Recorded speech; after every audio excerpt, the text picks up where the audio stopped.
Well, that is North Carolina State Rep. Brendan Jones calling out school district officials over their alleged violation of the state's Parents' Bill of Rights law. Let's bring in LA GOP Chair Roxanne Hoge, RedState Associate Editor Bob Hoge, and Moms for Liberty Bergen County, New Jersey Chair Alexandra Brougher. Great to have you all on. Bob, to you first. I mean, you heard the comment there. It's kind of amazing when you see what the books they're reading here. I look at it and some boys have a penis, not all. I mean, this thing goes on and you think, what is going on? It's insane. But can I first say that I love that guy. He needs his own show. He was quite funny. But it reminds me of a Ron DeSantis moment a couple of years ago where he read these books to reporters and they had to cut the cameras because it was so obscene. And it's so hypocritical because if it's too obscene for them, how can it be good for our kids? Yeah. And yet they keep going. And here's the thing. Here's the catch to it, Roxanne. North Carolina school statement is a spokesperson for Chapel Hill, Carborough City schools denied claims that the books Jones referenced were offered in schools or listed as recommended reading. And as everybody knows who looked it up, guess what? I clicked on the link on my way over here, and not only were those books listed, but every one of a large collection of books with two mommies and two daddies, which is fine. We all have different kinds of families. But I think I understand the infertility problems, because if everyone's trying to do it with two mommies and two daddies, you're going to be waiting a long time for the stork. Yeah. Meantime, in Kentucky, a Kentucky lawmaker, Alexandra Brougher, says that she doesn't feel good about being white. Listen to her. I'm going to be honest. I don't feel good about being white every day for a lot of reasons. Because it's a point of privilege that I get to move through the world in a way that so many of my other colleagues and friends and family members of the community don't get the privilege to do.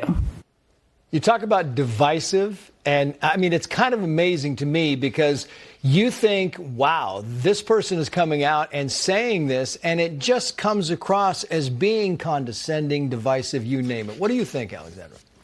I mean, first of all, it's dangerous. It's racist.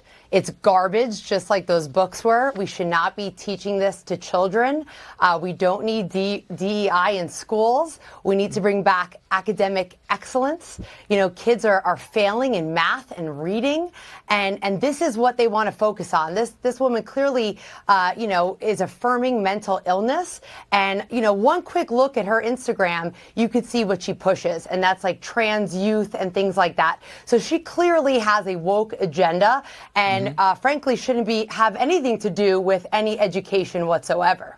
Yeah, and Bob, just for context in this whole thing, the reason that she's doing this, that I don't feel comfortable being white and that whole thing, is to push back on a fellow lawmaker who wants to get rid of DEI. So he wants to get rid of DEI, and she's like, well, what? Well, she hates herself. Yeah. And she's blowing her own message by saying it's not divisive, it's not deunifying. And then she says that, but I hate myself. So she it's terrible advertising for what she's trying to sell. But she's parroting the language of white supremacists. Who else says that it's a privilege to be white and that white people are better than black people? Yeah. She did. Yeah. I mean, it really is. It's kind of amazing. You see this, and this is the kind of stuff that's being propagated across the country, which is why we're putting a spotlight on it.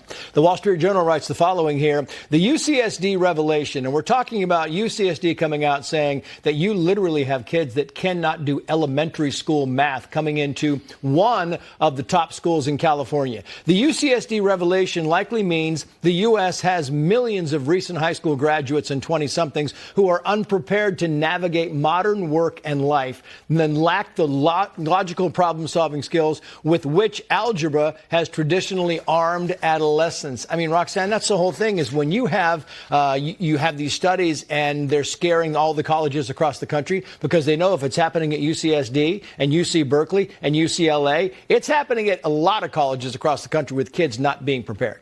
They're not prepared. Everyone shouldn't go to college. But when you act as if, let's let everyone in, but let's take away the testing. And then the teachers union president here in Los Angeles during COVID said, what's really important is that our babies learn resilience and how to protest. No, what's really important is that our kids learn reading, writing, and arithmetic. Yeah. And they don't. Yeah. Meantime, a college counselor, his name is Jason Weingarten. He's an Ivy League coach. He said the following about this, Alex, and I'll get your final take on it because I found it interesting. Watch this. Certainly, there are always problems with the next generation. as far back as generations go. But painting with that kind of a broad brush for today's college graduates is certainly not something that's to any employer's benefit. You're going to lose out on a lot of great talent. Are they going to lose out on a lot of great talent? What do you think he's saying? I mean, what do you make of this whole thing where you have this big focus from the Wall Street Journal and you have people across the country saying, yep, it's a major problem, and some saying, oh, we can probably get by this? It is a major problem. I mean, when the national report card came out, the NAEP reports came out, only 22% of 12th graders were proficient in math.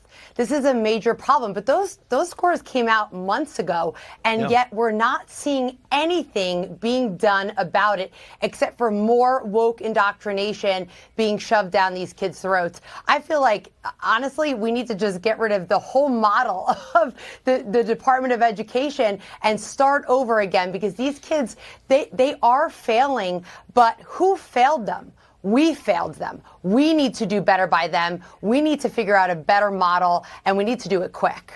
Yeah. Alexandra Brougher, great to have you on. Roxanne, Bob Hoge, thank you. We appreciate it.